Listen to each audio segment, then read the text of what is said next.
Compartimos pantalla. Bien. El tema de hoy es el tema del servicio como esclavo. No sé si pudieron leer un poco el material ese último que les di de Santiago Guijarro.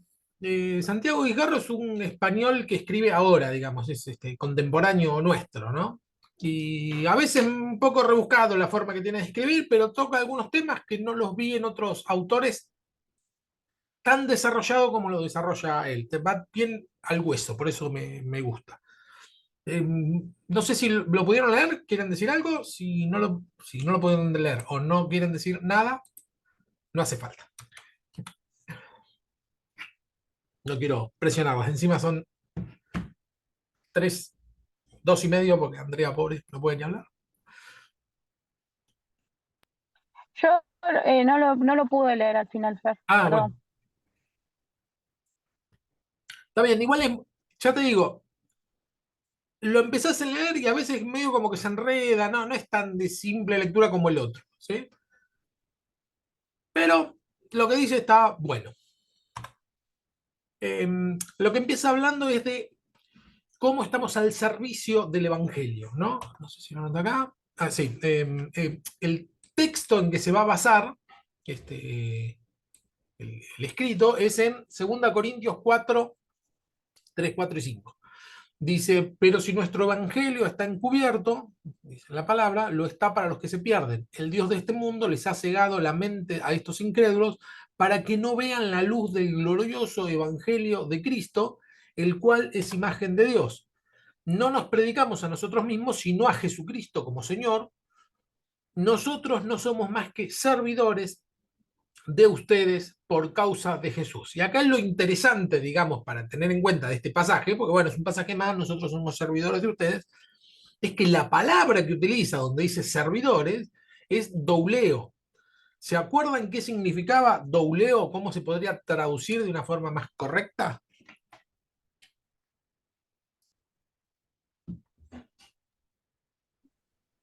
A ver, ¿era esclavo, puede ser? Sí, esclavo. Entonces, son unos textos donde vemos que el término que utiliza no es diaconía, que era el diaconía era el servicio de las pesas, o un servicio directo, simple, voluntario. La palabra douleo es un esclavo, es decir, un servicio que no es tan voluntario, sino que está obligado a hacerlo, punto. No le queda otra. Y acá lo que dice es que nosotros somos servidores de ustedes por causa de Jesús, dice Pablo. Ustedes se está refiriendo a la iglesia que estaba en Corintios, ¿sí? Eh, bien. Dice, para los primeros cristianos, la buena noticia, es decir, evangelio quiere decir buena noticia. Se compone de eu y ángelos. Ángelos es mensaje o mensajero, cartero, ¿sí? Es el que lleva un mensaje de un lugar a otro, ¿sí? Ángel quiere decir mensajero. Es la misma palabra. Y eu quiere decir bueno, gozoso, algo está bien. De ahí, en la palabra griega es evangelio, que deriva en evangelio. Dice, para los cristianos, la buena noticia, es decir, evangelio, a cuyo servicio merecía la pena entregar la vida. Dice, no era la fecha natalicia del emperador reinante ni sus victorias militares que traerían paz, sino la intervención salvadora de Dios. El término evangelio se utilizaba mucho para referirse a este tipo de cuestiones. O la fecha del nacimiento del emperador, ¿sí? Que es, digamos, una buena noticia porque eran obsecuentes del emperador de turno, o cuando ganaban una guerra, una batalla, esas eran buenas noticias. Ahora, la incorpora el cristianismo primitivo para referirse a eh, la intervención de Dios. ¿Sí? ¿Cómo interviene Dios? Interviene de forma física, tomando forma corpórea. El Hijo de Dios toma forma corpórea, el Hijo de Dios, que es Dios. Esto es para otra materia totalmente aparte, o tal vez haga una masterclass sobre el tema de Trinidad y la doble naturaleza de Cristo, ¿no? Eso es para un tema para hablar 3, 4 horas sobre el mismo tema. Pero bueno, interviene en la historia un Dios eterno, es decir, que no tiene ni principio ni fin, interviene en el tiempo. O sea, no solo físicamente, sino en el tiempo. Es algo totalmente sobrenatural e inesperado, y entonces empiezan a utilizar el término evangelio para referirse que, bueno, esa es la buena noticia. Dios intervino. ¿Sí? De esta forma, los ministros, es decir, los servidores, los ministros de la nueva alianza, es decir, el nuevo pacto, aparecen ante todo como portadores de un mensaje de salvación al que sirven. Son ministros, es decir, sirvientes. Ministro, cada vez que dice ministro es un servidor. Ministros de la palabra de Dios. ¿Sí? Acuérdense que cuando se nombran los 7 diáconos, la frase que dicen los apóstoles dicen: no está bien que nosotros dejemos el ministerio de la palabra para dedicarnos a servir las mesas. Es decir, no está bien que dejemos el servicio de la palabra para dedicarnos al servicio físico. ¿Sí? El dar la palabra de Dios es un servicio que de hecho hoy por hoy lo llamamos ministros a los predicadores. El término ministro se sigue utilizando, deriva de cualquiera de las palabras griegas, se traduce como ministro, ¿sí? Que significa sirviente. A veces se usa la frase lo levantó como ministro o como siervo, y bueno, el siervo, el ministro, es el que está por debajo. Las dos referencias al servicio de la palabra en la carta de Pablo tienen un tono polémico. ¿Eh? En todas las cartas de Pablo hay dos referencias bien concretas sobre el servicio de la palabra, de dar la palabra de Dios. Y los dos aparecen medio en un ambiente, dice, polémico, es decir, medio tenso. Segunda Corintios 2:17 es la primera, dice: a diferencia de muchos, nosotros no somos de los que trafican con la palabra de Dios. Más bien hablamos con sinceridad delante de Él en Cristo como enviados de Dios que somos.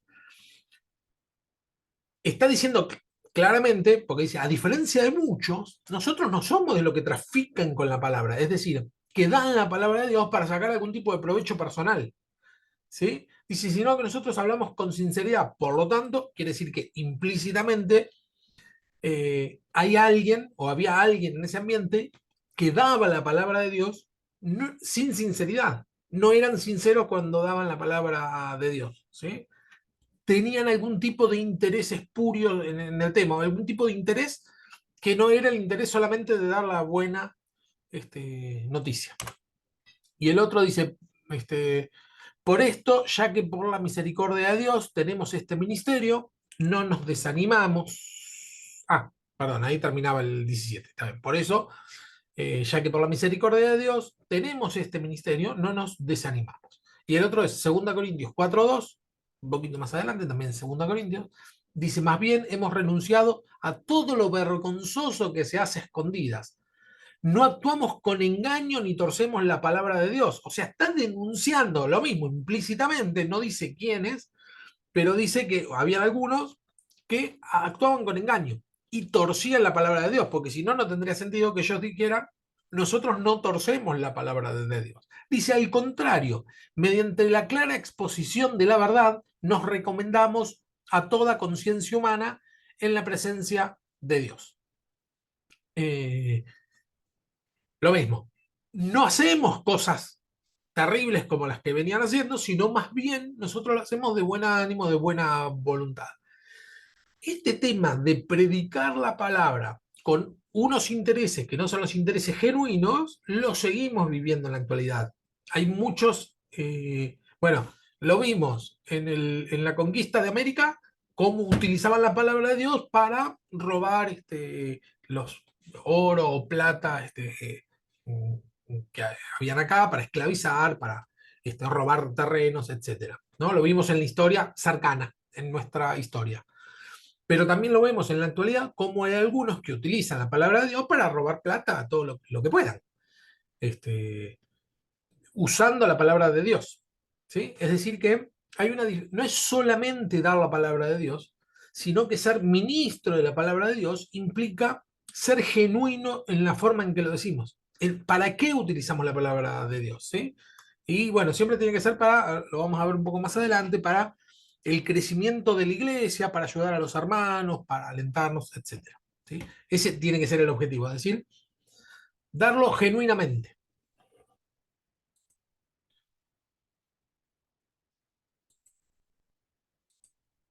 Bien.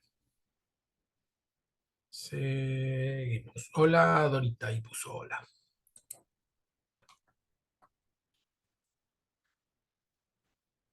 Dice, los corintios habrían aceptado de buen grado un estilo de mediación religiosa mucho más reconocida en su contexto.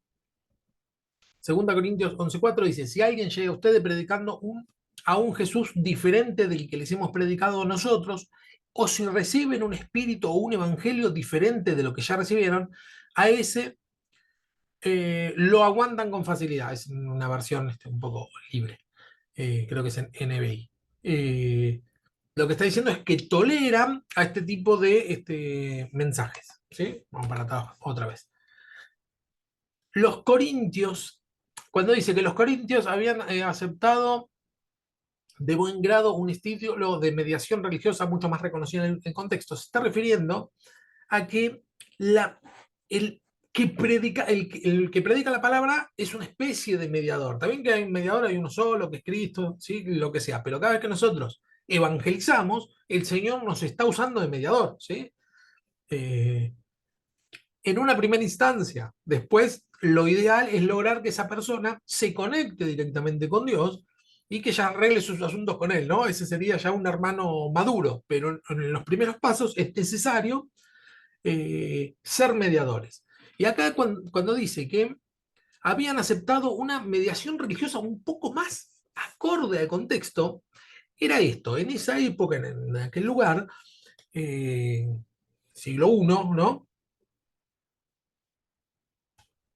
Una persona que mediaba eh, con, que mediaba entre Dios y las personas, tenía que con sus acciones ser avaladas, mejor dicho, con los hechos Dios lo tenía que avalar, ¿sí? En el contexto religioso judío. Es lo que se llama, no sé si lo puse acá, esperen que, no sé si me estoy spoileando, no, no lo puse. Me estoy adelantando a ver si no lo puse porque siempre me termino adelantando. Era lo que se llamaba la tradición deuteronomista. En la Biblia hay dos tradiciones dentro del Antiguo Testamento. Una es la deuteronomista y la otra es la que se llama sacerdotal. ¿Sí? Es muy técnico y bueno, es según qué es lo que dice. Pero la tradición deuteronomista se refiere a lo que está escrito en Deuteronomio 28, que es las bendiciones a la obediencia y las consecuencias de la desobediencia. ¿Sí? Eso creo que lo tenemos todo. Decimos, bueno, que si nosotros oímos atentamente la palabra del Señor para poner por obra, vendrán todas estas bendiciones y empieza a decir todas las bendiciones que vamos a tener, que vamos a ser prosperados en todo. ¿Sí? Y en cambio, si desatendemos, bueno, nos va a ir mal en todo. Esa es la tradición deuteronomista.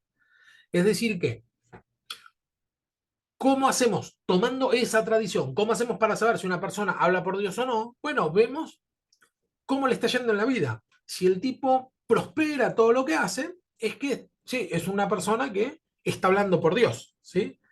En cambio, si les va mal, todo lo que emprende le va mal, sufre, la pasa mal, bueno, quiere decir que Dios no está con él. Esto es una versión simplificada del mensaje de Dios, porque el mensaje de Dios es más amplio. ¿Sí? En la actualidad suele todavía utilizarse ese tipo de varas. Y ahora vamos a ver que el apóstol Pablo no calificaba como un tipo próspero, y es el apóstol Pablo. Y sin embargo no calificaba como, si lo miramos con una mirada deuteronomista, no calificaba como un tipo tocado por Dios. Ahora vamos a ver por qué. Para Pablo, el servicio al Evangelio consistía en ser pura transparencia de la gloria de Dios reflejada en el rostro de Cristo, una gloria que se había manifestado en la cruz de Jesús. Es decir, la gloria de Dios se manifiesta en el sufrimiento. Cada vez que hablamos de cruz, hablamos de sufrimiento. Gálatas, no sé si se recuerdan este pasaje, es tremendo. Gálatas 3, del 1 al 5, dice, Gálatas torpes o insensatos, según la versión, en realidad el término que utiliza es anoia, es decir, sin cabeza, descerebrado sería es insultante, es como si le diga, Gálatas imbéciles, es muy fuerte lo que les dice Pablo, ¿no? Estaba como enojado, tenía un carácter medio este, eh, intemperante, Pablo. ¿Quién los ha hechizado a ustedes, ante quienes Jesucristo crucificado ha sido presentado tan claramente? Solo quiero que me respondan esto. ¿Recibieron el Espíritu por las obras que demanda la ley o por la fe con que aceptaron el mensaje? ¿Tan torpes son? Después de haber comenzado con el Espíritu, pretenden ahora perfeccionarse con esfuerzos humanos. Lo que está hablando acá el apóstol Pablo es que estos gálatas que se convertían a la fe, seguían avanzando en el conocimiento del Evangelio y terminaban circuncidándose. Ese era el tema. Terminaban, dice, por la carne. Empezaron por el espíritu y van a terminar por la carne. Como que iban a contramano del plan de Dios, que el plan de Dios era justamente al revés. Empezó por la carne, por las cosas materiales, y terminó mostrándonos a lo largo de la historia cómo accedemos a Él a través del Espíritu y no a través de sacrificios o manifestaciones carnales. ¿Sí? Entonces le dice, pero ustedes ¿cómo recibieron el Espíritu? ¿Porque hicieron todo lo que la ley mandaba o por fe? ¿No? La respuesta era obvia, ¿no? Era por fe. Dice, tanto sufrir por nada, si es que de verdad fue por nada, al darles Dios su Espíritu y hacer milagro entre ustedes, ¿lo hacen por las obras que demanda la ley o por la fe con que han aceptado el mensaje? ¿Sí? Eh, porque Pablo no es que era pastor de una iglesia establecida, sino que la tarea que tenía Pablo, como bien lo vimos, que era un apóstol, es decir, un enviado. A él lo enviaban desde Jerusalén a plantar iglesias. Él plantaba la iglesia y se iba a otro lugar, ¿no? En muchas Biblias está el mapita de primer viaje misionero de Pablo, segundo viaje misionero de Pablo, ¿no? Va marcando, ¿por qué? Porque él iba a un lugar, hasta un tiempito se iba a un lugar, hasta un tiempito se iba, y después cuando se enteraba cómo iban creciendo, no es que podía ir todas las veces que quisiera, sino que él les escribía, ¿sí? Una epístola, como vimos en la materia anterior, ¿sí? No es solamente una carta, sino que es una epístola, porque es una enseñanza que sirve para todos, no es solamente para el que lo recibía. Pero el problema que tenían acá los Gálatas era que habían gente que se metía, judíos o judaizantes, que les trastocaban el Evangelio, es decir, la buena noticia, es decir, el ministerio de Pablo, ¿sí? Como él ministraba la palabra, venía otro y se lo daba vuelta y les hacían creer que era necesario cumplir con los rituales del Antiguo Testamento. Y por eso Pablo se enojaba así. Así fue con Abraham, le creyó a Dios y esto le fue contado en justicia. Por lo tanto, sepan que los descendientes de Abraham son aquellos que viven por la fe. El descendiente de Abraham le va a decir, no es según la sangre, sino que descendiente de Abraham es el que comparte la fe de Abraham. Ahora les pregunto a ustedes, ¿qué sería hoy un falso evangelio? Ven que dejo de compartir así nos vemos un cachito. Me veo a mí solo, apagaron la cámara todos. Un falso evangelio para mí Sí, sería la Iglesia Universal, bien. ¿Qué tiene? ¿Por qué falso evangelio de la Iglesia Universal? porque ellos están predicando la palabra, pero están sacando descontextos los textos, digamos, están ofreciendo agua bendita, la rosa de Sarón traída, y están poniendo que la sanidad está en eso, no en Jesucristo. Bien, sí, te venden todo. Sí, Sí, te venden la fe, digamos. Para mí un falso evangelio es donde no está el Espíritu Santo. ajá. ¿Cómo sería? Y porque al no estar el Espíritu Santo no hay nada. Y para mí un falso evangelio serían los testigos de Jehová. ¿Por qué los testigos de Jehová serían falsos? Porque ellos también, lo mismo que la Iglesia Universal, cambian de texto la Iglesia y no creen, no sé, no me acuerdo, pero no creen en el Espíritu Santo o en Jesús. En Jesús no creen. Sí, creen que Jesús era una especie de semidios, ¿sí? No creen en la Trinidad. Entonces se meten en un problema porque eh, dicen, bueno, sí, era hijo de Dios, pero no era Dios. Sin embargo, él actúa como si fuera Dios. Entonces se meten en un tema. Sí, Eh, se embrollan mucho para mí. sí, se embrollan mucho con ese tema. Y Sí, después te digo que no hay del Espíritu Santo porque Jesús cuando se fue, él dijo que él nos dejaba un consolador y que él se iba, pero nos dejaba el Espíritu Santo. claro, Y donde está el Espíritu Santo hay libertad. exactamente.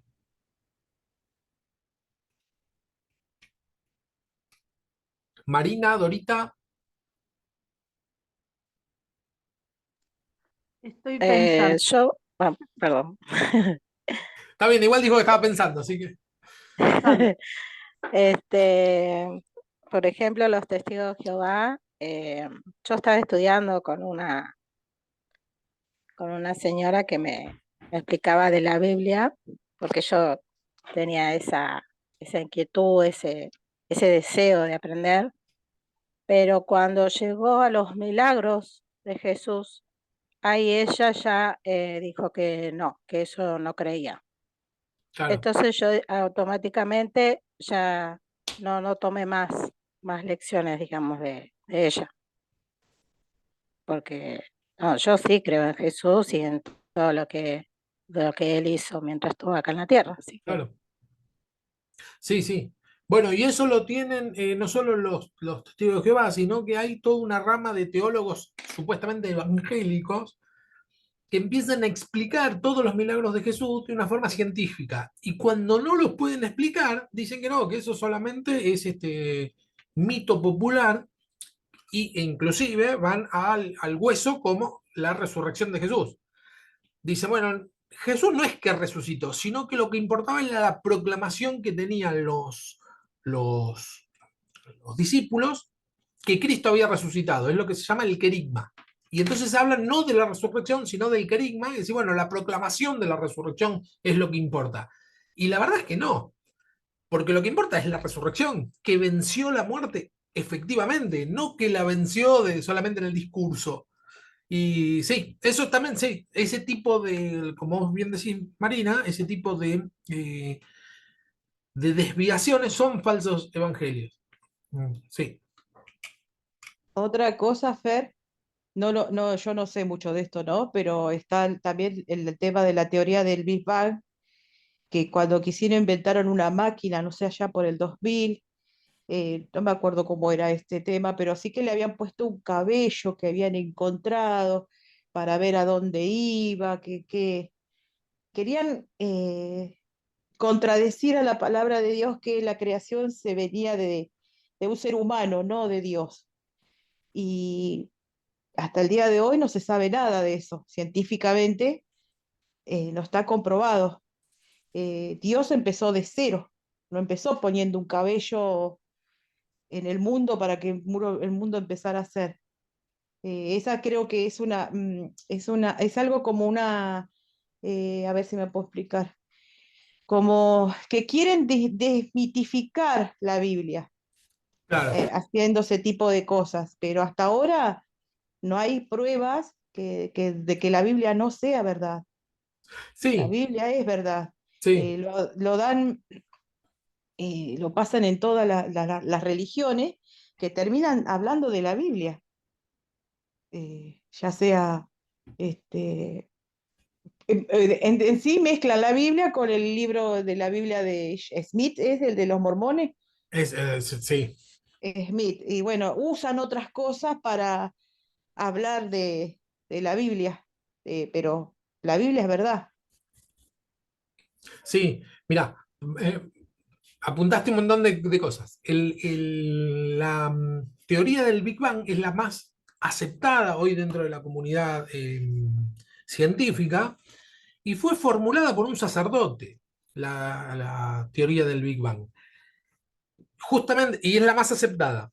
Como de la nada surge todo. O sea, lo hizo desde cuando la formula, lo formula desde lo que se llama la ciencia teísta, es decir, creyendo que necesariamente un ser superior, sobrenatural, es decir, Dios, atemporal, que no, es decir, no fue en un momento, porque no existía el tiempo cuando lo crea todo, no sabemos cómo, desactiva todo y arranca todo, ¿no? Esa es la teoría del Big Bang. La toman científicos, muchos científicos creyentes y otros científicos no creyentes, entonces la diferencia, digamos, no tanto la teoría, sino que el científico ateo o agnóstico dice, empezó todo porque sí, de la nada, se le llaman la singularidad, por no hablar de Dios, porque sí. Pero para un científico, decir que algo empezó porque sí, es poco científico, nada empieza porque sí. Eso cualquier científico te lo negaría. Después mencionaste lo que le llamaban la partícula de Dios, que era para ver el origen, justamente, que tenía que ver con esto, ¿no? El origen de todo. Eso es el acelerador de partículas, pero es así, lo mismo, ¿no? Yo te digo, pues yo soy re fan de la ciencia y hay un montón de científicos creyentes, muchísimos, digamos, ¿no? Eso de la ciencia versus religión, ya fue. Porque hay un montón de científicos creyentes, muchos. Entonces, nada, lo que buscaban era lograr encontrar las partículas iniciales, es un estudio científico. Y los periodistas le pusieron el título de la partícula de Dios, que estaban buscando la partícula de Dios, y pero ni de casualidad los científicos estaban buscando eso, sino que buscaban una partícula primordial de cómo es que se empieza a formar todas las cosas, investigaban nada más. Pero bueno, el periodismo, para chicanear y tener un poco más de prensa, tiraba con que era la partícula de Dios, que iban a poder crear de la nada y eso. Y después sí mencionaste los mormones lo que creen es que Jesús, después de resucitado, vino a América y habló con dejó unos manuscritos que solamente se podía leer con unos anteojos especiales, toda una historia, ¿no? Tiene muy fantasiosa.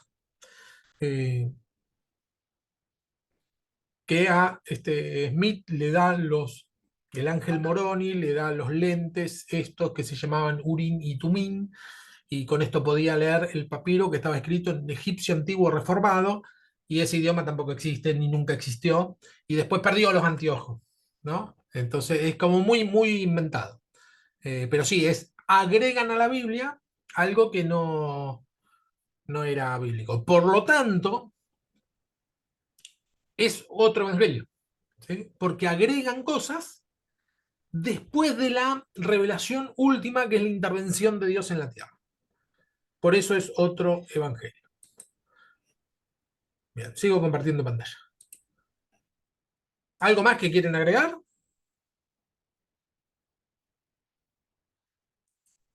Perfecto, seguimos.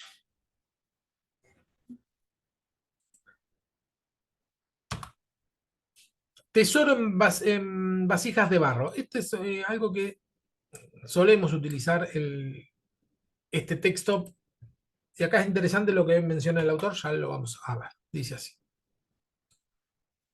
Dice, tras la reacción marcadamente apologética de la primera parte, apologética quiere decir defensa. ¿Sí? Vieron que a veces en una época se hablaba de la apología de la droga. Bueno, es la defensa de la drogadicción, básicamente. ¿Sí? La apologética fue toda una rama dentro del Evangelio que tiene que ver con la defensa del Evangelio. Cada vez que atacan al Evangelio, saltan algunos así, no, mira esto cómo es verdad, etc.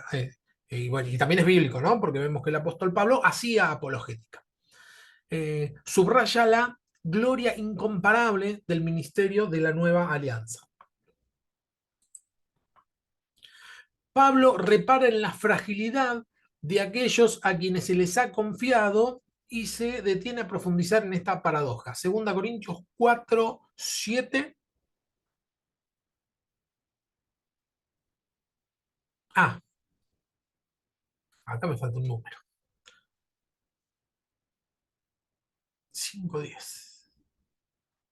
Ah, está bien. Segunda Corintios 4:7 hasta el final del capítulo 4, que no me acuerdo cuántos versículos era, y 5:10. Si alguien lo tiene, alguien puede buscar Segunda Corintios 4:7 y otro que busque Segunda Corintios 5:10.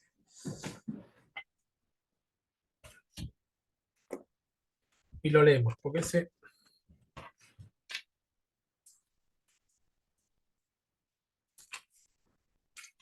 Segunda de Corintios 4:7 dice, pero tenemos este tesoro en vasos de barro para que la excelencia del poder sea de Dios y no de nosotros. Bien. Eh,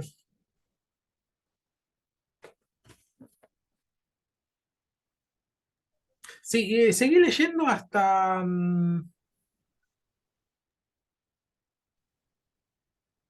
¿Digo? sí, seguí. Hasta el Bueno, 10 tendría que ser. Sí, acá hay un número que está mal, pero sí. capaz. Bueno, dice, que estamos atribulados en todo, mas no angustiados, en apuro, mas no desesperados, perseguidos, mas no desamparados, derribados, pero no destruidos, llevando en el cuerpo siempre por todas partes la muerte de Jesús, para que también la vida de Jesús se manifieste en nuestros cuerpos. Porque Ahí está. nosotros que vivimos siempre, ¿está? Sí, sí, hasta ahí. Sí, acá noté de más el 7. Era 4, el 5 no más, del 7 al 10. Bien. Acá lo que menciona el apóstol Pablo es que las vasijas de barro son esto, que andamos atribulados en todo, perseguidos, ¿no? Todas las tribulaciones que sufren. A eso se refiere con la vasija de barro. Entonces acá lo que menciona el autor, hoy los voy a hacer trabajar como la semana pasada. Si alguien puede buscar Jeremías 18 del 1 al 6, Isaías 29, 16 y Isaías 45, 9. Lo que refiere el autor es que vasijas de barro muchas veces se lo ha tomado como sinónimo de que los predicadores, pastores, apóstoles son pecadores también, ¿sí? Pero lo que dice no está hablando de eso cuando habla de vasijas de barro, sino más bien a las tribulaciones que le suceden y para qué sirven estas tribulaciones. Y menciona, el autor Guijarro menciona estos tres pasajes del Antiguo Testamento, entre otros, ¿no? Jeremías 18, del 1 al 6, si alguien lo tiene.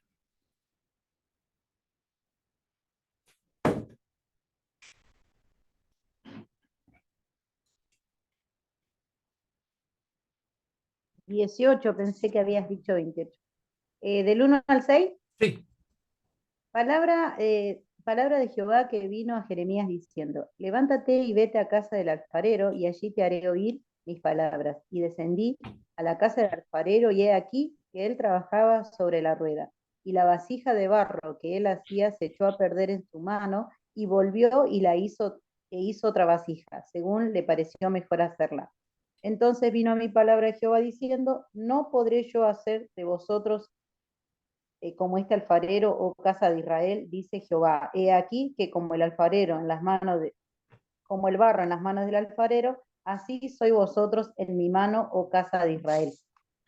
¿Era hasta bien. ahí? Sí, hasta ahí. En ese tiempo, en ese momento en que Jeremías escribe, el pueblo de Israel andaba para atrás, había hecho estatuas o lugares altos a los dioses o ídolos ajenos, había traído a personas que tenían del noroeste, los fenicios y pueblos marineros, etcétera, habían hecho alianzas con ellos para protegerse, entonces habían traído ídolos al templo. Y entonces lo que le dice acá Dios a Jeremías, lo compara Israel con una vasija, dice, anda al alfarero y vas a ver lo que pasa. Entonces el alfarero tenía la vasija, dice que la rompe y hace otra. Lo que le está diciendo es que, bueno, el romperse en la vasija sirve, digamos, ese dolor de romperse sirve para hacer otra cosa mejor, ¿no? Esa es la utilización que tiene con el barro, ¿sí? Isaías 29, 16.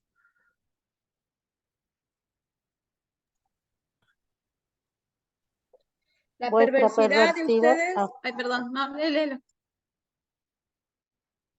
dale, lee.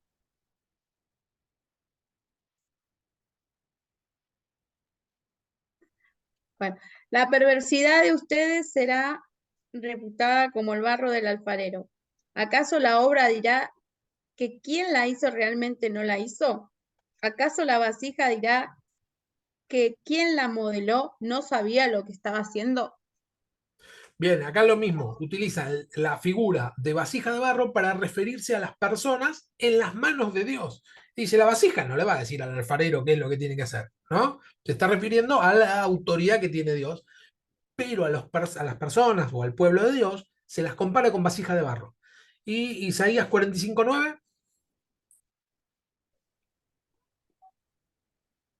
45:9. Hay del que pleitea con su hacedor, el tiesto con los tiestos de la tierra. Dirá el barro al que lo labra: ¿qué haces? Oh, tu obra no tiene manos. bien, lo mismo. El barro no le va a decir al hacedor qué es lo que tiene que hacer, ¿sí? Entonces, lo que dice el autor Guijarro es que cuando Pablo dice que el Señor puso en vasijas de barro, es decir, en nosotros su gloria, no se está refiriendo al pecado que somos corruptos los seres humanos, no se está refiriendo a eso, sino que se está refiriendo al trato que Dios tiene con su creación, que a veces nos rompe. Por eso menciona que estamos perseguidos en todo, que estamos atribulados, derribados, ¿no? Se refiere que, bueno, ese es el trato que el Señor está haciendo. Porque si a una vasija la rompes, se supone que sufre, si tuviera sentimientos, ¿no? Si nosotros somos vasijas de barro, el Señor nos rompe, no nos gusta, no es algo que la pasemos bien, sin embargo entiende la superioridad del plan de Dios, ¿sí? Hechos 9:15, el Señor dijo, ve porque instrumento escogido me es este para llevar mi nombre en presencia de los gentiles y de los reyes y de los hijos de Israel. Se está refiriendo a cuando lo recibe, cuando Pablo, ¿se acuerdan? Saulo de Valvanera perseguía a la iglesia, el Señor se le presenta, le dice, ¿por qué me persigues? Si se acuerdan, queda ciego y ay, se me fue el nombre del que lo recibe.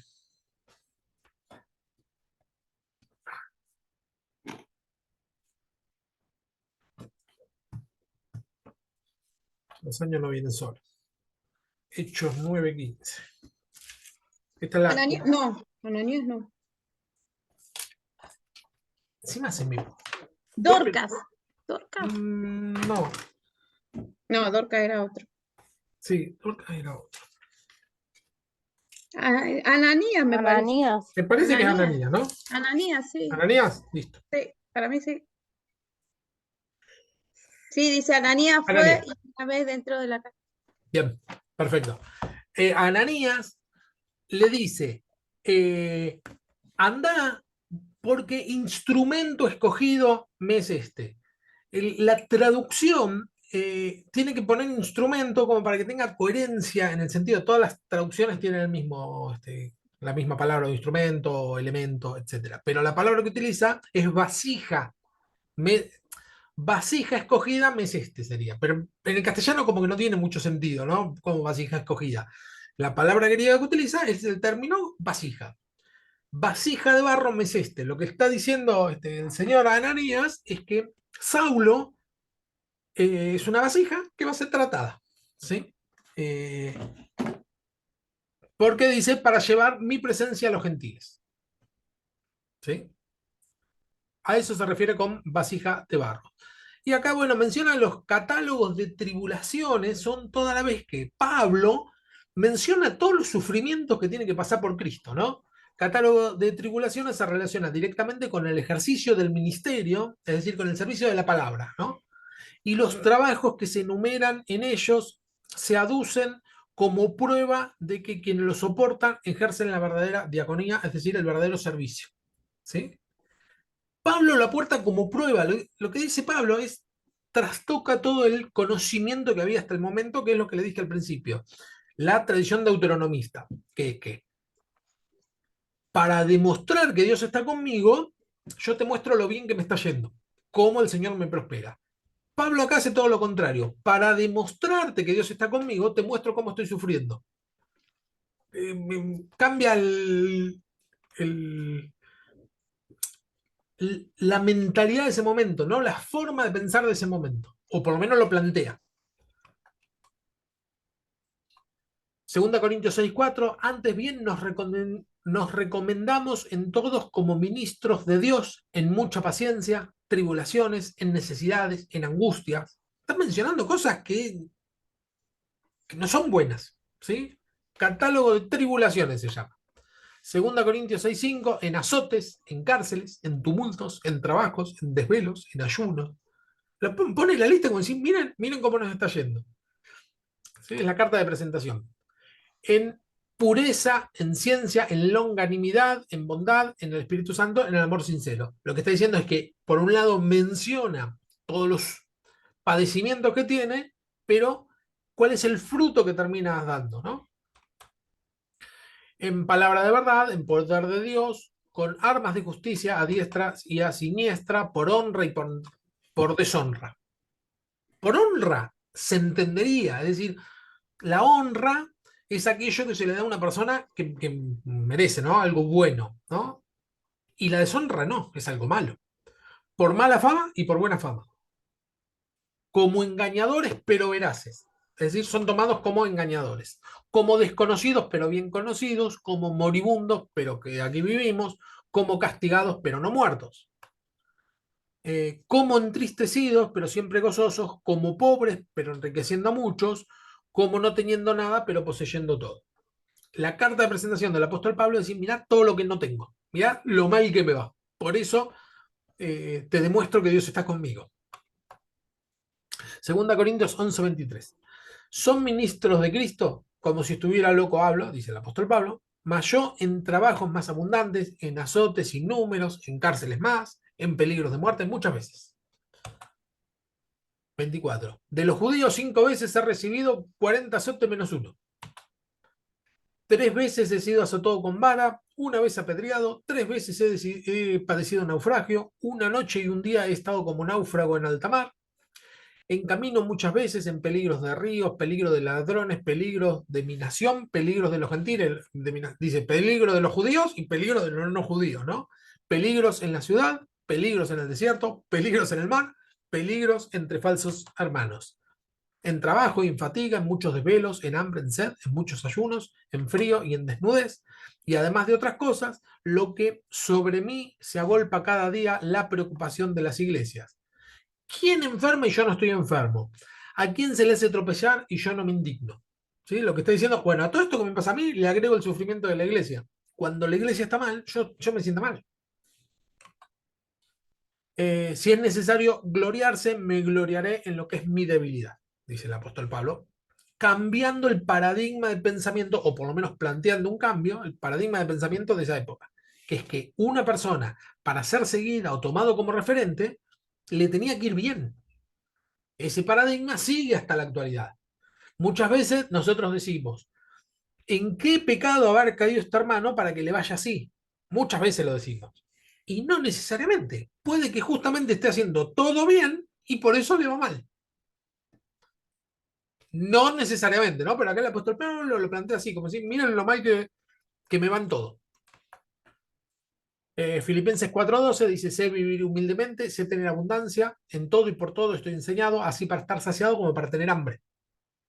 Para tener abundancia como para padecer necesidad. Digamos, lo que sobresalta en este caso es que, ¿cómo que el apóstol Pablo pasaba hambre o tenía necesidad? ¿Qué pasó ahí? 1 Corintios 4:11. Hasta ahora padecemos hambre, tenemos sed, estamos desnudos, somos bofeteados y no tenemos morada fija. Nos fatigamos trabajando con nuestras propias manos, nos maldicen y bendecimos. Padecemos persecución y la soportamos. Nos difaman y rogamos. Hemos venido a ser hasta ahora como la escoria del mundo, el desecho de todos, ¿sí? Ahora, todo esto que plantea acá el autor, esto lo está poniendo en relación a qué? A que, bueno, esto es lo que acabo de decir, a que su carta de presentación de que Dios estaba con él era otra, no era la carta de presentación que solía utilizarse. Dice, lo común en la sociedad de aquella época era que la validación de una persona era bendecida por Dios, era que la validación que era bendecida por Dios era que prosperaba, ¿no? Tradición deuteronomista se llama, y es una parte de la Biblia, está bien, no es que está mal, ¿eh? Porque Deuteronomio de hecho dice eso, ¿sí? Sin embargo, vemos que, por ejemplo, en Eclesiastés dice que tiempo y ocasión les ocurren a todos, y que he visto debajo del sol que un mismo acontecimiento le sucede tanto al justo como al injusto. Un montón de veces se ve en la Biblia eso, ¿no? Y vemos al apóstol Pablo que hacía todas las cosas bien y iba para atrás con todo, lo apedreaba, lo perseguían. Eh, ¿Qué quiere decir? Que la Biblia, cada vez que nosotros tomamos la Biblia, una parte de la Biblia, como si fuera el todo, estamos cayendo en un error. Porque una parte de la Biblia es una parte. Y Deuteronomio 28 es una parte. No es toda la Biblia. ¿Sí? No, no lo podemos utilizar como regla para conocer a todas las personas. Porque es una parte. Importante, pero una parte. Una verdad a medias es una mentira. Segunda Corintios 4, 10 al 12. Si alguien lo tiene, así me tomo un mate. Yo calculé los pasajes para sobarme un mate.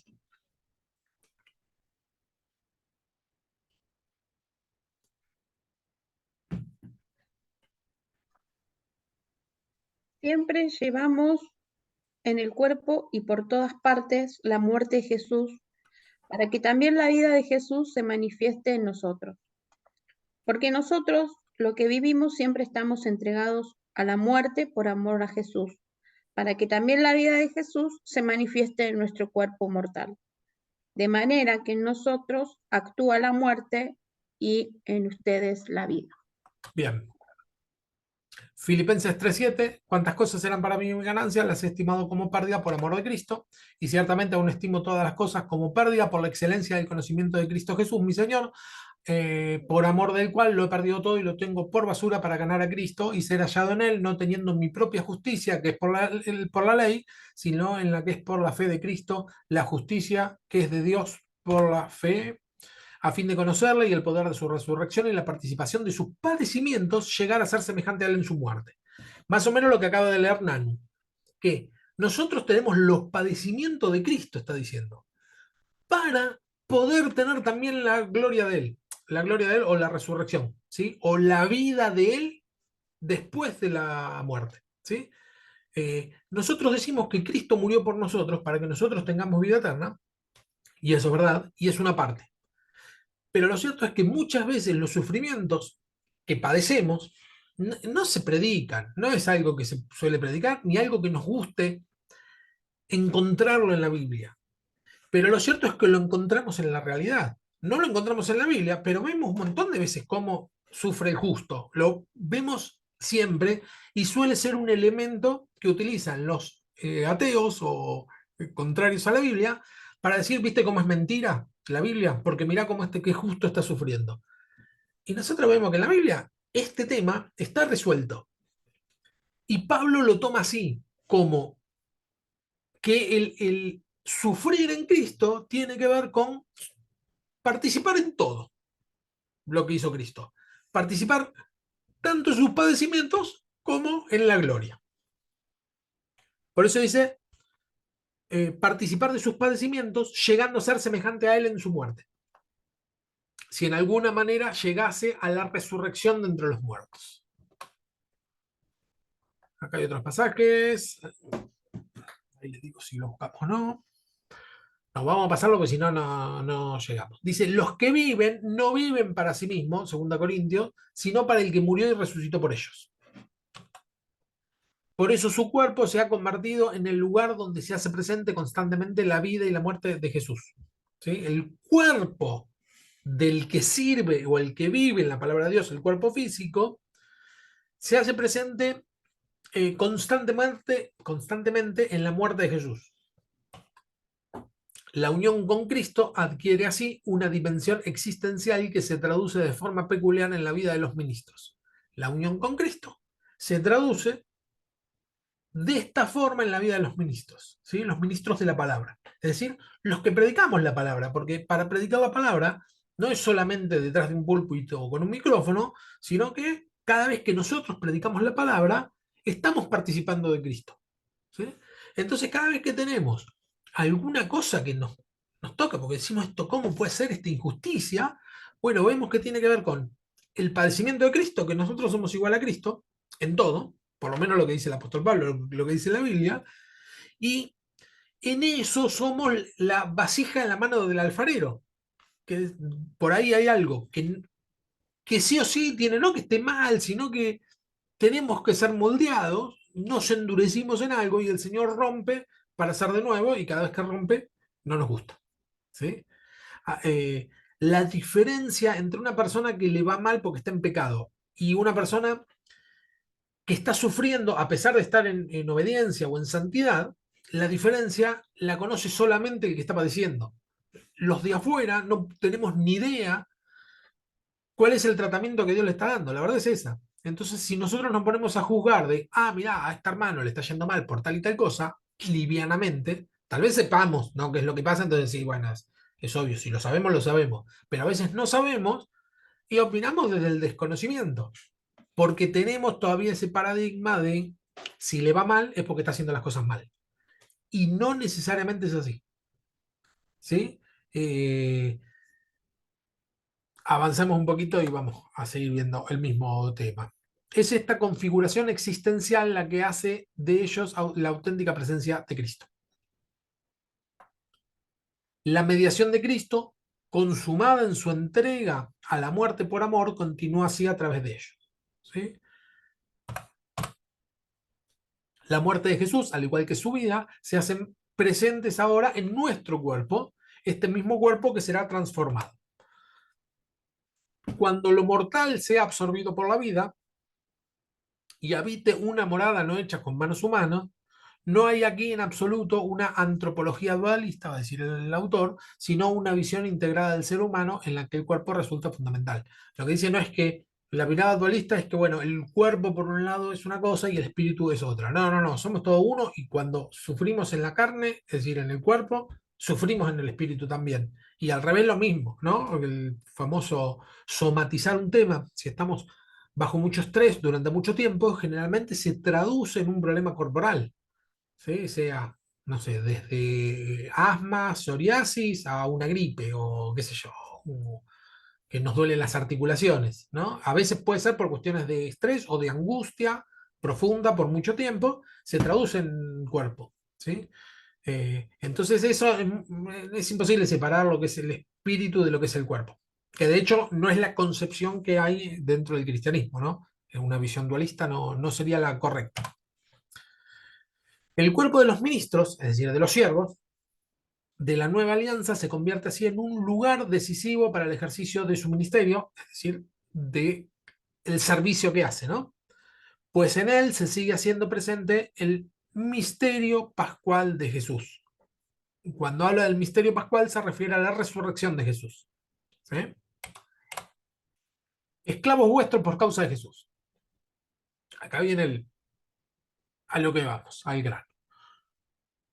Dice, porque no nos anunciamos, acá te tradujo, que dice la palabra en griego, que esa palabra no la vamos a estudiar. No nos anunciamos a nosotros mismos, sino a Jesucristo el Señor, a nosotros en todo caso, como siervos vuestros por causa de Jesús, y el término siervos es doulos, que era esclavo, como vimos al principio, ¿no? Este es el pasaje con el que empezamos. No nos anunciamos a nosotros mismos, sino al Señor. Cuando decimos Señor, es Señor de siempre, de un siervo, de un sirviente, de un esclavo. Si no, no existe el Señor si no hay sirviente, ¿sí? A nosotros, en todo caso, dice como siervo de ustedes. Esto es lo interesante. Se presenta el apóstol o todos los apóstoles como esclavos de la iglesia, ¿sí? Un siervo que no tiene voluntad propia sería. No ejerce la voluntad, no hace el servicio porque le pintó, sino porque tiene la obligación de hacerla. Ese es el tema. Un esclavo tiene que hacerlo porque tiene que hacerlo. Entonces acá lo que dice es que el siervo tiene que servir porque no le queda otra. Ahora, es raro, ¿no? Porque ¿lo hacemos porque queremos o lo hacemos porque estamos obligados? Digo, ¿tenemos libertad en Cristo o somos esclavos? Sería más fácil si dijera diáconos, ¿no? Pero utilizan la palabra doulos, que es esclavo. Acá y en muchos pasajes más. Pablo usa en ella sistemáticamente el verbo diaconeo, es decir, en las cartas, ¿no? Se está refiriendo diaconeo y sus sustantivos diáconos y diaconía para referirse al ministerio que desempeñaba. Aquí, sin embargo, recurre al término doulos. Siempre, casi siempre utiliza el término diácono, pero ahora utiliza el término doulos, que es esclavo. Es otro verbo. ¿Sí? A veces nosotros decimos, yo soy servicial pero no sirviente, ¿no? Y acá el término que más se asemejaría sería sirviente. Es decir, una persona que tiene que servir y punto. No hay mucho más que eso. Ahora, sin embargo, somos libres. Hay una dualidad. Ahora lo vamos a ver un poco más adelante cómo lo resuelve acá el autor este tema de si somos libres o somos esclavos. ¿Cómo es? No se puede hacer las dos cosas. Doulos era ante todo el esclavo doméstico considerado propiedad de su amo y enteramente su servicio. ¿Sí? Ese era un doulos, un esclavo. Pablo lo hace cuando se describe a sí mismo, utiliza el término doulos, como esclavo de Dios. Lo dice en Filipenses, en Gálatas, ¿no? Esto lo vimos la semana pasada, cuando arranca las epístolas, habíamos visto que se menciona a él como apóstol, que es enviado, y también se presenta cuando arranca las epístolas, o por ahí, ¿no? En Filipenses 1.1, Romanos 1.1, es cuando recién arranca, y si no, bueno, 1.10 por ahí, diciendo que él es esclavo de Dios, ¿sí? Doulos, utiliza el término doulos, que él es esclavo de Dios. Al designarse a sí mismo y a sus colaboradores de este modo, Pablo estaba evocando, dice el autor, acá digamos da la solución. ¿Cómo es? ¿Es libre o es esclavo? Dice que evoca la entrega de Jesús. Filipenses 2.7, si alguien lo tiene.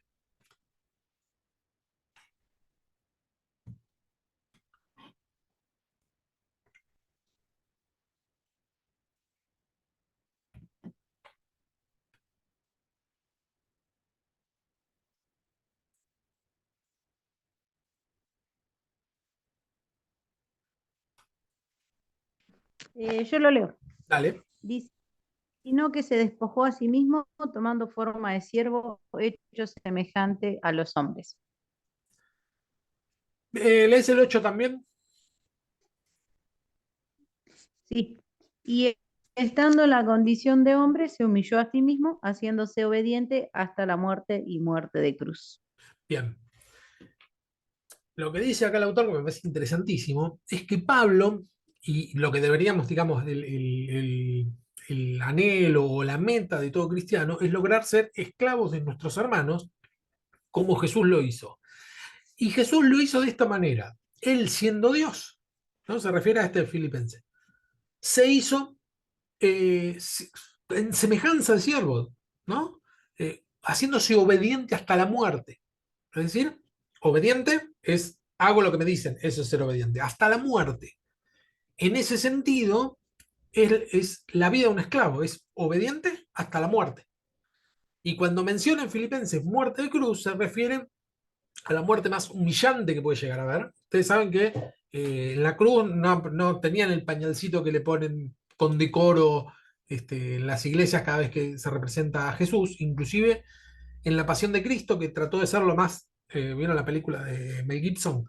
Que trató de ser lo más, aunque sea chocante, lo más parecido a lo que pudo haber sido a la realidad, le deja el pañal, en realidad los ponían desnudos para humillarlos. Todos los que estaban crucificados estaban desnudos, porque era una forma de humillarlo peor todavía, ¿no?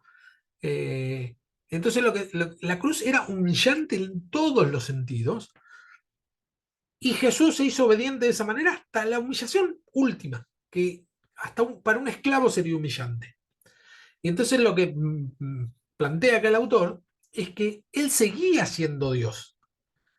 No es que era un esclavo, sino que se comportaba como un esclavo. pero siempre lo hacía voluntariamente. Miren, Jesús se podría haber bajado antes, no estaba obligado. Él antes de subir a la cruz podría haber dicho, hasta acá llegó mi amor, muchacho, me voy, y volví a la gloria, porque la gloria era de él, no es que tuvo que hacer eso para llegar a la gloria. La gloria era de él y nadie podía decirle nada. ¿Sí? Él lo hizo por obediencia al Padre, por amor y por decisión propia. Nosotros, lo que plantea acá el autor, es que este ser esclavo de nuestro hermano, es decir, un servicio porque hay que servirlo, no porque yo quiera, me siento bien o sirvo en lo que a mí me parece, sino que ayudar a mi hermano en todo lo que necesite es una obligación que nosotros lo hacemos voluntariamente, es decir, nos sometemos a una obligación, es una especie de obligación voluntaria, ¿sí? Así como Jesús. Él podría tranquilamente no haberlo hecho, lo hizo hasta el final, hasta la muerte. Se humilló a sí mismo haciéndose obediente hasta la muerte y una muerte de cruz. La designación de Jesús como esclavo expresa pues su obediencia hasta la muerte, ¿no? Sería un esclavo. Obediente hasta la muerte es un esclavo, no tiene otra. Marcos 10, 34, perdón, Marcos 10, 43, 45, dos versículos.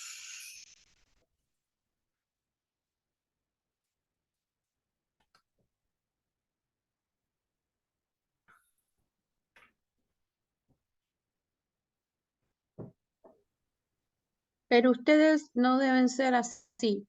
Al contrario, el que quiera ser grande entre ustedes deberá servir a los demás. Y el que entre ustedes quiera ser el primero deberá ser el esclavo de los demás. Porque Perfecto. ni Sí, sí, 45. termina, sí. Ah, porque ni aun el Hijo del Hombre vino para que le sirvan, sino para servir y dar su vida en rescate por una multitud. Bien, lo que dice es, el que quiera ser el primero tiene que ser siervo, ¿no? De sirviente utiliza el término diácono, ¿no? Y en la segunda parte dice, debe hacerse esclavo. Está bien esa traducción que tenés, porque algunos que repiten la palabra siervo, porque esclavo suena chocante, pero sí, utiliza el término doulos, es decir, Dios habla hoy. está genial. Eh, eh, Se tiene que hacer esclavo de los demás, dice. Porque así como Cristo dio la vida hasta la muerte, así nos tenemos que hacer esclavos nosotros. Porque dice el Hijo del Hombre, se refiere al mismo Jesús. Acá es uno de los últimos mensajes que da Jesús a los... esto era cuando discutían que Juan y Jacob le habían pedido ser los primeros. Y dice, no, muchachos, entre ustedes no, porque ustedes tienen que ser esclavos unos de los otros. La designación de los ministros de la nueva alianza como esclavos evoca en primer lugar la entrega de Jesús, pero también describe una forma de ejercer el ministerio que tiene como modelo dicha entrega. Es decir, el modelo del ministro de la palabra de Dios, el modelo tiene que ser Cristo, que es una entrega completa hasta la muerte. No una entrega por la mitad o solamente lo que me gusta, sino entrega completa, servicio completo a muerte. ¿Sí? Ese es el trabajo de los ministros. A eso nos llama Cristo. No por menos de eso. Por eso les dije hoy, esta clase viene heavy. Eh, Pablo, ahí está mal escrito, encarnaba en su vida el mensaje que predica. Por eso también su forma de ejercer el ministerio podía ser objeto de anuncio. Él se había hecho esclavo de los corintios por causa de Jesús, es decir, cautivado por el amor de Cristo que había muerto por todos. Por eso también él se había despojado de sí mismo para hacerse esclavo de todos. Acá lo que compara el autor es, así como Cristo se despojó de su gloria, el apóstol Pablo hizo lo mismo. Se despojó de sí mismo para hacerse esclavo de los demás. ¿Sí?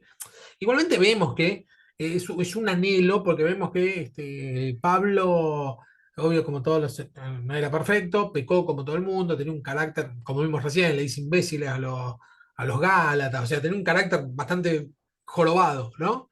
Y, pero dice, el anhelo de él es decir, bueno, yo todo lo que sé, lo que tengo, es todo basura, no sirve nada, yo me hago esclavo de ustedes. ¿Sí? Es el objetivo que tenía. No que lo haya logrado, que de hecho él dice, ¿no? No es que lo haya logrado ya, sino que lo que hago es seguir tratando de llegar a la meta. Y la meta es Cristo, es volverse como Cristo hizo. Esa era la meta de Pablo. ¿No? Por eso también él se había despojado de sí mismo para hacerse esclavo de todos. En su propio cuerpo experimentaba el morir de Jesús para que la vida de Jesús se hiciera presente también en la de él. De este modo, en la debilidad de su existencia mortal se manifiesta la fuerza de Dios. Lo que él dice es que en su propia debilidad, y dice que él llevaba las marcas de Jesús, se refiere se refiere a un tema físico, cuando dice llevo las marcas en mi cuerpo, y muchos los que suponen es que no que tengan los clavos como la iglesia católica con Pablo no lo hicieron, ¿no? Pero decían los estigmas de Cristo que tenía la marca de los clavos acá o acá. No, a lo que se refiere es que tenía lesiones. Los látigos que le daban en la cárcel, ¿puede ser? Sí, se puede referir a eso.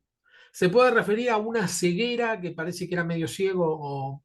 ¿Vieron cuando lo ve que queda ciego cuando tiene la imagen de Jesús? Es como que eso no lo recupera bien la vista después, porque si bien la recupera, hay otros pasajes que dicen, acá no los anoté, pero hay un pasaje que dice, miren con cuán grandes letras les escribo, ¿no? Dice en una carta. Lo que suponen es que escribía grande porque veía poco. Después en otro pasaje dice, yo sé que ustedes hasta se hubieran sacado los ojos para dármelo. Dice eso. Como que tenía un tema con la vista. Este, no había quedado bien. Y entonces lo que dice, bueno, son las marcas de Cristo. Los azotes, como bien dijiste, Nanu, porque él mencionaba todo esto como, decime, qué seguidor que soy, que me azotan, me apedrean, ¿no? Era la carta de presentación de Pablo. Y cuando hablaba del aguijón de su carne, Ah, eso también. ¿viste? Puede Dice, ser, ¿no? tal cual, tal cual. Cuando dice, sí, el aguijón en la carne, está perfecto.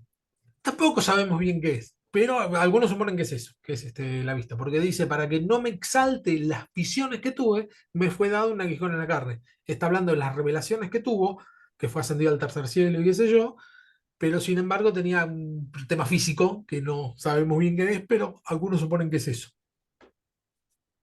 Igual no hay otro como Pablo. Claro, porque con Pablo pasa algo. Sabemos que el único que es sin pecado es Cristo, ¿no? Así que, por definición, Pablo tuvo que haber pecado.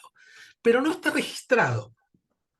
El otro gran héroe en la Biblia puede ser David, pero está registrado el pecado de David con Betsabé. Pedro, pero bueno, Pedro lo negó. Están registrados los pecados que tuvo. Con Pablo no tenemos casi registros, salvo los que inferimos. Decimos, bueno, no se tendría que haber enojado así. Bueno, por ahí a Marcos lo tendría que haber perdonado, ¿no? Más o menos decimos, bueno, pero no está registrado como pecado. Entonces lo que vemos de Pablo, este tipo que hizo todo bien hizo. Bueno, después de convertirse, ¿no? Porque antes de convertirse sí tenemos el pecado, perseguía a la iglesia, mató a Esteban, etcétera. Pero después no tenemos ningún registro para decir, sí, mirá, hizo esto. Entonces, bueno, Pablo sí es uno de los grandes que decir, bueno, este es el campeón de todos. Y aparte cambió el carácter, porque si era así, teniendo a Cristo, no me quiero imaginar cuando perseguía a la iglesia, era bravo, Claro, era terrible el tipo. claro. Sí. Imaginá que aparece hoy en la actualidad en la iglesia diciendo que la mujer se calla en la congregación. Lo mata. Sí, claro, pero como el tipo era un evangelista hecho y derecho y captaba el ambiente en el que hablaba, vieron que él dice, yo a los griegos me hice griego, a los judíos judíos, para lograr captar algunos, si él estuviera en la actualidad no diría nada que fuera fuera de lugar, porque se daba cuenta del lugar donde tenía que decir cada cosa. Por eso era más asertivo en donde hablaba. Si bien él decía sus verdades, ¿no? Él no es que falseaba, pero... Pero sí, yo creo que no diría cosas que después que Cristo quede mal. Primera Pedro, y con esto terminamos. Esto ya no es del texto de Guijarro, sino que es del texto primero que les di, ¿no? Dice Primera Pedro 4:7, y es una parte que también habla de la esclavitud. Y el autor no lo toca tan en profundidad como Guijarro.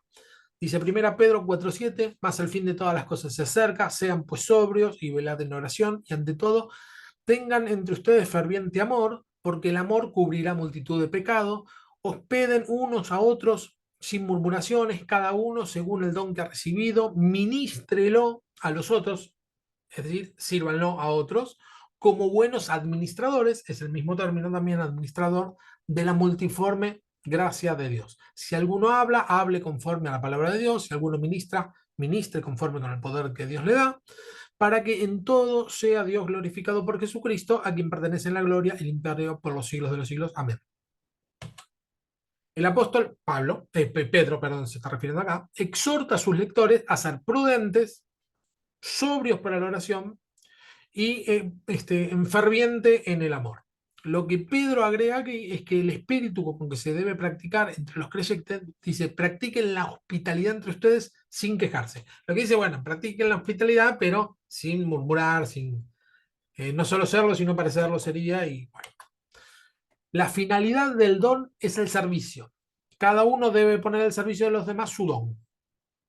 ¿Sí? El don es un regalo que Dios nos da. Y nos lo da para el crecimiento de la iglesia, no para quedarnos nosotros. Como dice Peter Davis, acá menciona Stanley Clark, este don no es para la gloria personal, ni siquiera para el desarrollo o crecimiento personal, sino para el servicio. Los dones que Dios nos da son para el servicio, es decir, servir a los demás. El servicio es servir a los demás. Para eso son los dones, no para... Eso que a veces decimos, yo necesito desarrollar mis dones, está bien. Pero si yo digo, yo necesito desarrollar mis dones porque me siento frustrado, y no es para eso el don. El don es para ayudar a los demás. El foco siempre tiene que estar en el otro, no en mí. O qué bien que me siento, no, ese no sería el foco. O como diría Pablo, para la edificación del cuerpo de Cristo. ¿Sí? Pasamos. Pedro agrega una indicación general de la manera en que los creyentes deben poner sus dones al servicio de los demás. Deben hacerlo como buenos administradores de la multiforme gracia de Dios. El estudio del servicio en las parábolas nos ha introducido a la figura del administrador, menciona acá Clark, y Davis, mismo, dice, nos recuerdan los detalles. Dice, el administrador era la persona, normalmente un esclavo, que gestionaba los negocios y las propiedades de su amo. También se encargaba de proveer para las necesidades de los miembros de la familia, los esclavos y los jornaleros. El administrador era un esclavo. Entonces, por eso también va con el tema del servicio involuntario, ¿no? O que nosotros nos despojamos de nuestra voluntad para hacer el servicio. Siempre nos podemos arrepentir y volvernos para atrás cuando querramos. Pero nosotros voluntariamente nos despojamos, como Cristo se despojó de la gloria, para administrar la gracia de Dios. Es decir, ayudar a los demás según la gracia que Dios da a cada uno. El versículo 11 menciona las dos maneras principales en las que los dones pueden expresarse al referirse a el que habla y el que sirve. ¿Sí? Las dos maneras en que el don puede expresarse. Tanto hablar, es decir, la palabra, el ministerio de la palabra, lo que vimos al principio, como al que es más físico, el que ayuda al hermano lisa y llanamente de una forma más concreta. ¿Sí? El hablar es también servir. Lo que dijimos al principio. Podemos clasificar los dones en dos grandes categorías, la de la palabra hablada y la del ministerio de acción.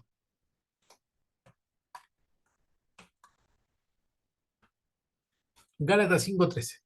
Porque vosotros, hermanos, y este es el pasaje que mezcla las dos cosas de una forma genial, lo puede hacer Pablo.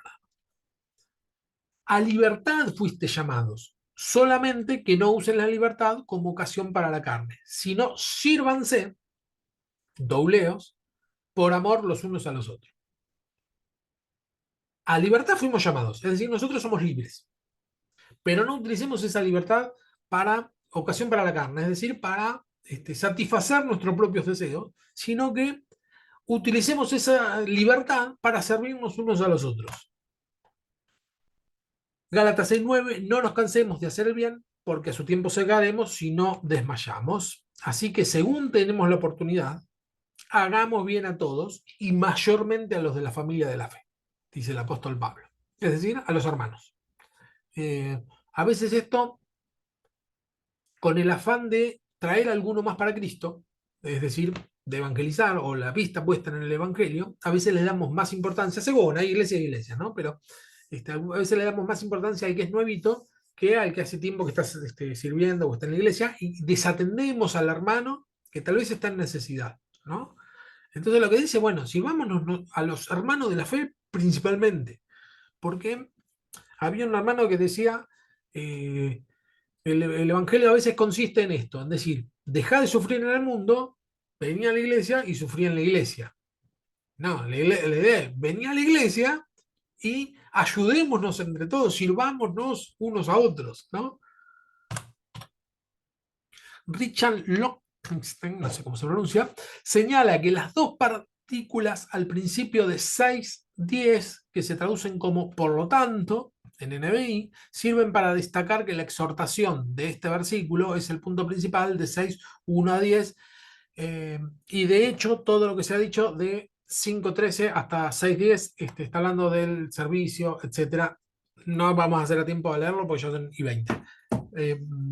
La exhortación de servirse unos a otros por amor, de 5:13, y la de hacer el bien a todos, de 6:10, funcionan para enmarcar todo lo que Pablo dice a los creyentes de Galacia, desde el 5:13 al 6:10, con respecto a las tendencias del libertinaje. Lo que está diciendo es que, bueno, el servirse unos a otros por amor, arranca diciendo eso y termina con hagamos el bien a todos, engloba todo lo que sería el servicio, ¿no? Y creo que esto es lo último. Hendriksen es uno de mis teólogos favoritos. No tanto, pero más o menos. Nota que el hacer el bien requiere de un esfuerzo continuo y de una labor continua, pero en razón de que la naturaleza humana esté inclinada hacia lo fácil, le falta constancia y fácilmente se desanima. El hacer el bien al otro, nos cansamos nosotros. ¿Sí? Esto un poco lo habíamos visto, que lo vamos a ver un poco también más adelante, creo que en la clase que viene, no en la otra, el tema del cansancio, ¿no? Es algo que tenemos que prestar atención porque es importante seguir siendo funcional. Si nosotros no descansamos, no paramos, nos ponemos, bueno, lo que termina pasando es que podríamos haber hecho más. Y nos terminamos cansando, agotando y no hacemos lo que deberíamos hacer. Por eso dice que es un esfuerzo continuo y que el hacer bien a los demás y que generalmente la sociedad nos lleva a lo que es fácil y lo que es rápido. Casi todo lo que nos exige, nos demanda la sociedad, o lo que nos ofrece, mejor dicho, la sociedad, es cuanto más rápido y más fácil, mejor. ¿Sí? Y servir a un hermano no es ni rápido ni fácil. Demanda un tiempo, demanda constancia, ¿sí? A veces no sabemos cuánto tiempo, pero sí demanda un esfuerzo y una entrega. John Brown es un teólogo del 1600 más o menos. Dice, pero un pobre cristiano tiene un reclamo más fuerte sobre mis sentimientos, labores y prosperidad. Es mi hermano. Espero pasar una eternidad con él en el cielo. Es representante de mi Salvador invisible, quien considera que todo lo que se hace por el pobre y el afligido se hace por el mismo. Hablando del servicio al hermano, ¿no? Lo que dice, bueno, dice, este es un representante de mi Salvador invisible. Mi hermano, el que está sufriendo, el que está teniendo necesidad. Dice, y mi Salvador me dice que si yo ayudo a un pobre o a un afligido, lo estoy haciendo por él. Dice que un cristiano no sea bondadoso con otro cristiano no es solamente malo, sino monstruoso. ¿Sí? Una exigencia, acá menciona John Brown, a servir al hermano. Y si, bueno, no tenemos otro, no podemos no ayudar a un hermano. Si no lo ayudamos, no somos cristianos.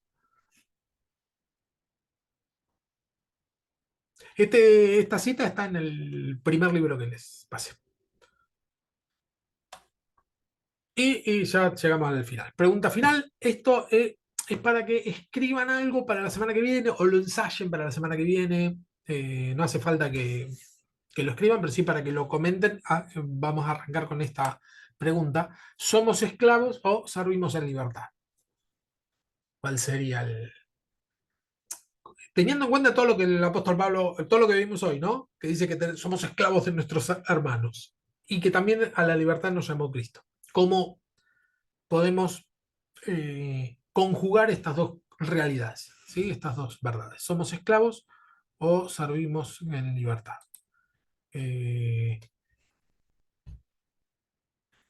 Eso,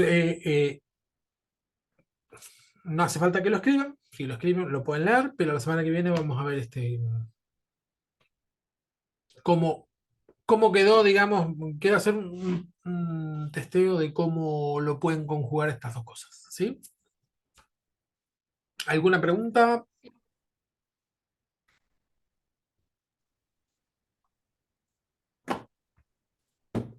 No. Bueno. ¿Alguien que quiera orar para despedirnos?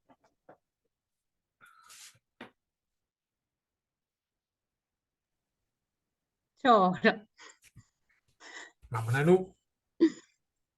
Señor, te damos gracias por este tiempo, gracias por la palabra, Señor, gracias por la vida de Fernando.